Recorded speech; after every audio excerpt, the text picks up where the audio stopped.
Stringers, they're a bit like dentists, right? Nobody really wants to go there, but at some point you just have to.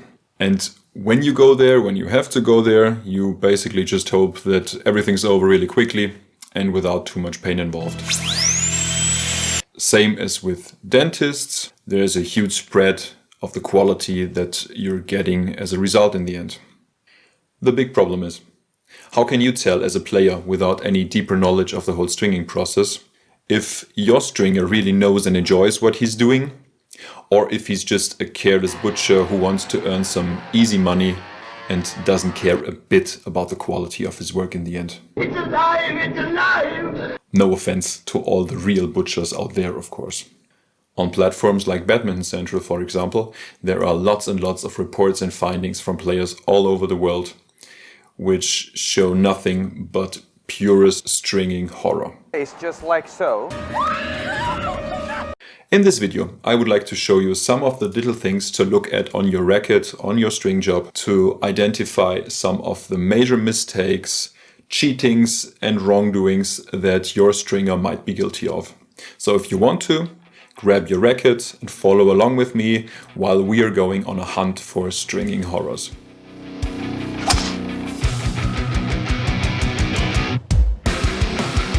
Without any further ado, let's start with our check number 1. Damages. Probably the worst thing a stringer can do to a racket is to damage it. And damages, for me, don't start with the frame completely breaking or collapsing on the machine, because hands down that would be rather obviously the mistake of the stringer.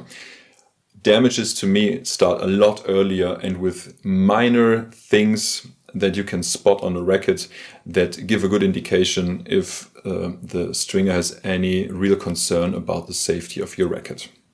For players, it's always useful to make some kind of a documentation about the existing smaller damages that a racket is already showing before handing it over to a stringer. Those small paint chips you get from clashes or from contact with the ground and from, I don't know, like picking up the shuttle. That way, if you've documented it before, that way you can make sure to identify which damages were caused by the stringer during the job and which ones were there already.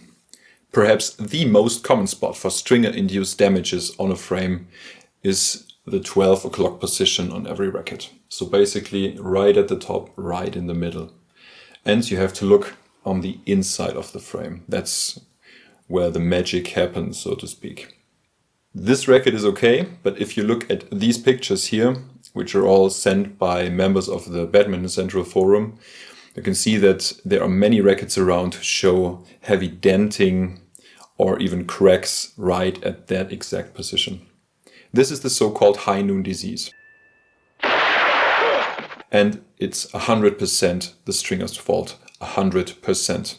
If he really wants to avoid that, it's an easy thing to do that. You basically only need one of these small plastic bits. They're called a load spreader, and they ensure that the load from tightening the racket inside the machine is spread to a larger area of the frame and not focused on that small part right in the middle of the top 2 holes. They're easy to get to order through online shops, so it's an easy thing for a stringer to get one of these if he's really interested in doing so. So if you can spot already a crack or a dent at this exact position, then pack your things and run.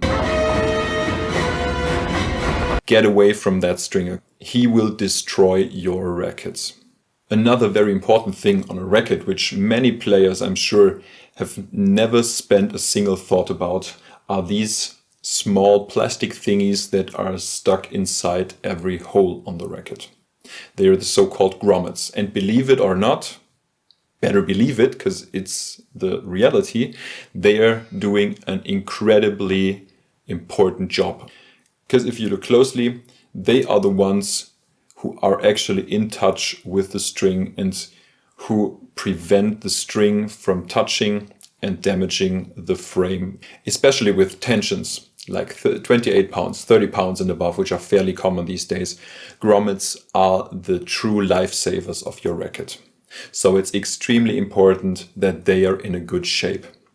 But also with lower tensions, it's very important that they are existing, and that the sleeves on the inside are not split or cut, because that might cause the string to snap when they get in touch with each other. So let's have a look around and check each grommet. And first of all, what's very obvious, you can find here at the T-joint, there is one grommet that's sticking out of the hole and is kind of bent over. That's just a stringer not taking care. That's a thing he has seen. There is a grommet that is completely missing. So there is no grommet inside that hole. So the string is completely in touch, fully in touch with the frame. He has seen it when he was threading the string through the hole. He has noticed that there is no grommet inside. Damaged grommets need to be replaced. You can get replacement grommets for no money at all. They cost nothing, and it takes only a couple of seconds to exchange them. So if you find many grommets missing, split, damaged in any way on your rackets, not a good sign for your stringer. Because if he wanted to, he could have changed them. He sees each and every one of them when he's threading the strings through. It shows one thing, if the stringer cares for your racket or not. And you want a stringer that cares for your rackets. It rubs the lotion on its skin, or else it gets the hose again. Let's move on to check number 2, the knots.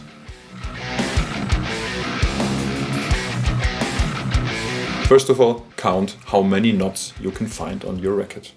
If you find more than 4 knots on your racket, something really bad has happened to your racket.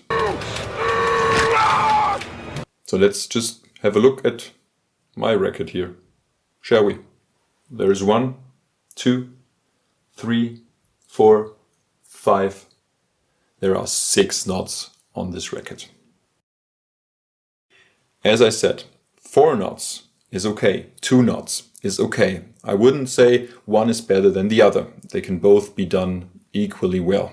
However, if you find more than 4 knots, as I said, the stringer ran out of string. So what he did was just took another small piece of string and did those in the end. It's standard either to do the whole racket with 1 piece of string or to do it with 2 pieces of string. One for the vertical strings, another piece for the horizontal strings. That's fairly normal and both is absolutely okay. But doing more than 2 pieces of string for the whole racket, that's not normal and not good. And of course, there are the super specialists around who are delivering things like this. Have a close look at it. See, I have no clue how anyone can come up with that idea even, but as you can see, it's reality at some place in this world. Next up, just have a look at how the knots are looking. Are they really big and bulky and ugly looking, like with huge tails and so on? Are they maybe the other way around, too small and have been sucked right into the hole deeply? Looking at the knots can also give you a hint if your stringer is committing one of the other big no-goes. And sadly, this no-go can be seen in endless YouTube videos and tutorials in which people claim that they are good stringers and know what they're doing. I'm speaking of doing the vertical strings side to side instead of center outwards. A racket is designed to have their vertical strings strung beginning in the center of the racket and then going symmetrically outwards as you go on. Many stringers are starting the main strings, the vertical strings, at the side and go in this direction.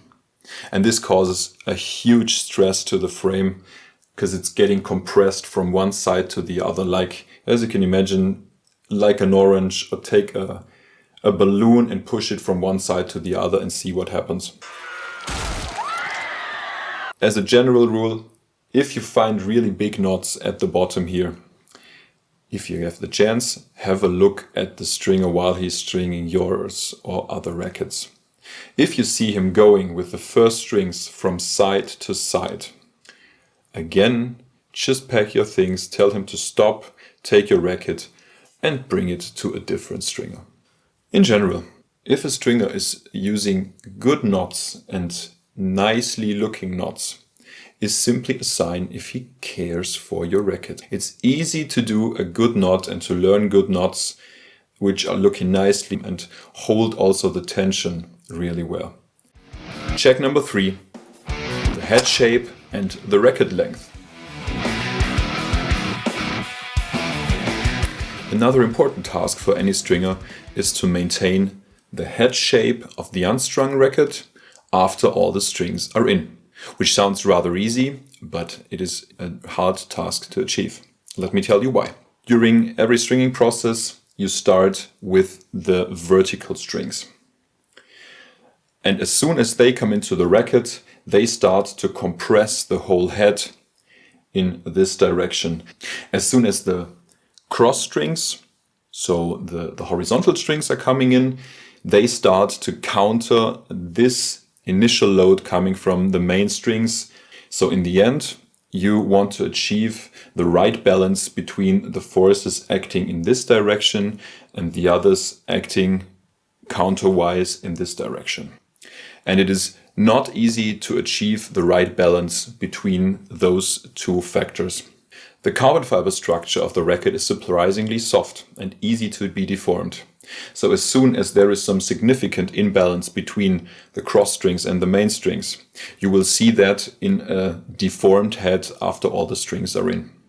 A deformed head always means that there is some excessive and unnecessary load on the racket frame, which might cause to reduce the lifetime of the racket or simply makes it more vulnerable during a clash on court with another racket or the floor. So how can we check this easily?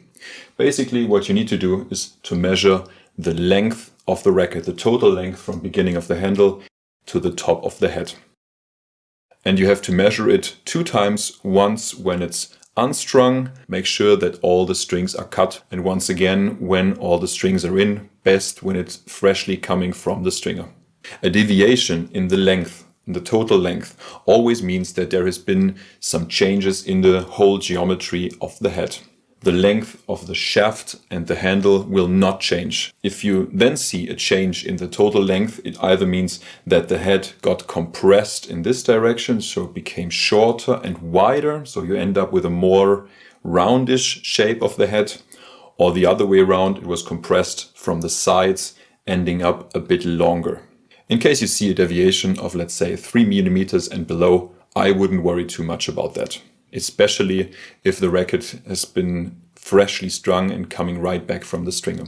Anything above 3 millimeters, shorter or longer, I would consider to be a bit more critical, and it will be worth mentioning this to your stringer next time you meet him. Or maybe just get in direct contact with him and ask him what is up. Next up, we will be going to check the tension.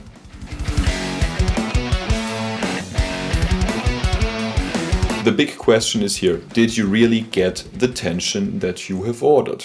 Although it sounds weird, let me assure you that there are a number of stringers out there who will give out rackets strung at a significantly lower tension than what was ordered by the customer. Why is that so? The first reason is obvious. They do it deliberately to increase the durability of the string jobs and to give them sort of a reputation that they are able to magically enhance the lifetime of a string job. So be especially careful when there is a stringer in your area which is known to produce ultra long lasting string jobs. You cannot cheat reality and physics. Second, there are technique things. Some cheatings, for example, if you're not pulling each string separately, if you always just do every second string. The result is practically and technically the same. Do his job. So does anybody have any questions? You can do it that way, but it will ultimately result in a lower tension on the racket. Next possibility are simple issues with the setting and the setup of your stringing machine and the tools involved. And another one might be just really bad tie-off knots that let string slip through them and therefore completely killing all the tension that was on them before. Wanna play Psycho Killer? The easiest way to get a feel, at least, if your stringer is deliberately underpulling or by technique underpulling, compare your tension and your ping sound coming from the string with other players in your club or with friends who supposedly have the same string tension. A higher tension will always result in a higher ping. Best compare it also with friends that have the same string gauge as yourself, because thinner strings will also result in a higher ping. So as said, this is not an easy and clear thing to do, but at least you will get a feeling if there is a significant difference or deviation from others that are playing the same tension as you. Apart from that, there are several apps on the market that allow to measure the ping frequency, and they will calculate the rough tension that should be on this racket right now. I would say they're really delivering good results in about 80% of racket string combinations, but never take it for granted that the values you get from apps like Stringster are really correct. Also, what has to be said, there will always be a slight difference between several stringers in the effective tension that will be on the racket when you get it. Also, what's the main goal is for a single stringer to be consistent in his results, so that you as a customer can be sure to always get the same tension on the racket. Another very simple check you can do on your racket to get a feel for how much your stringer actually cares about his work is to simply look, how neat does it look?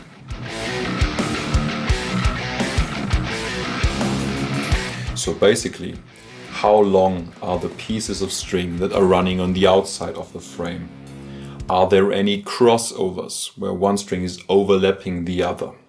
As you can see in my example here, we have an enormous length of slack string on the outside. We have crossovers all over the place. Another detail you can look for, is if you can find any weaving mistakes on the racket. So normally the string always go under, over, under, over, under, over. If this pattern is broken at some point and it's just the string goes over several strings, then this is a simple mistake that has been done during the string job. Both the slack string and the crossovers are not dangerous for the racket. And also, you will not really feel any of these mistakes on how the racket actually plays. However, it will give you a good indication if your stringer cares to deliver a neat and tidy and good work. It's up to the stringer to decide if he wants to do it or not. Oh, fuck it. Check number 6, durability.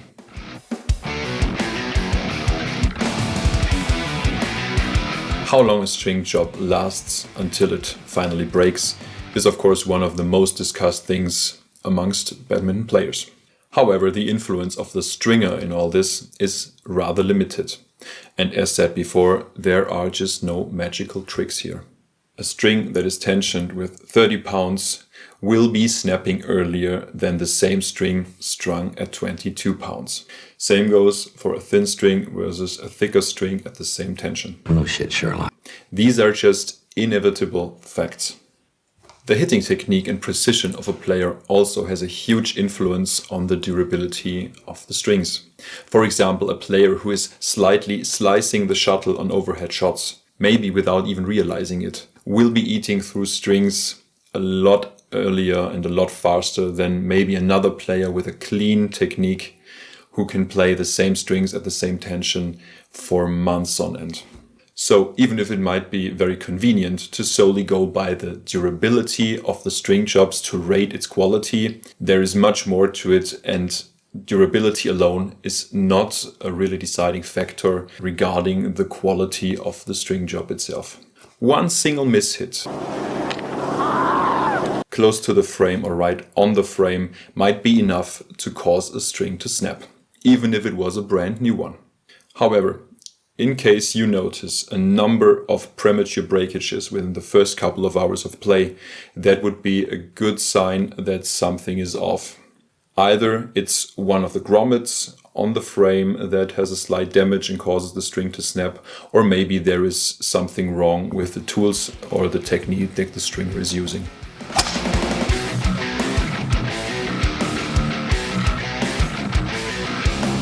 In the end, you can always have a big discussion how much these things we've discussed right now, these mistakes, will actually influence how well the racket plays. And in my opinion, most of them will not have any significant effect that you as a player can feel on court, which effectively make you lose a match or a game even.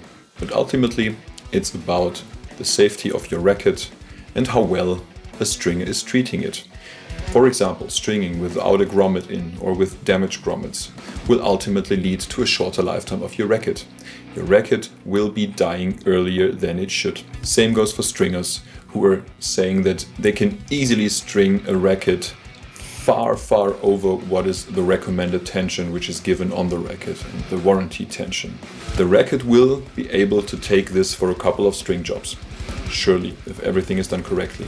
But in the end, it will be more vulnerable to clashes and it will be breaking earlier than if you would have stayed inside the warranty tension. Now, I'm curious to get some feedback from you. How many horror points did your stringer score during your checks? Also, have you maybe found something else which seems off or weird to you? If so, feel free to enter all the questions you have into the comment section of this video. Thanks a lot for watching. Until next time.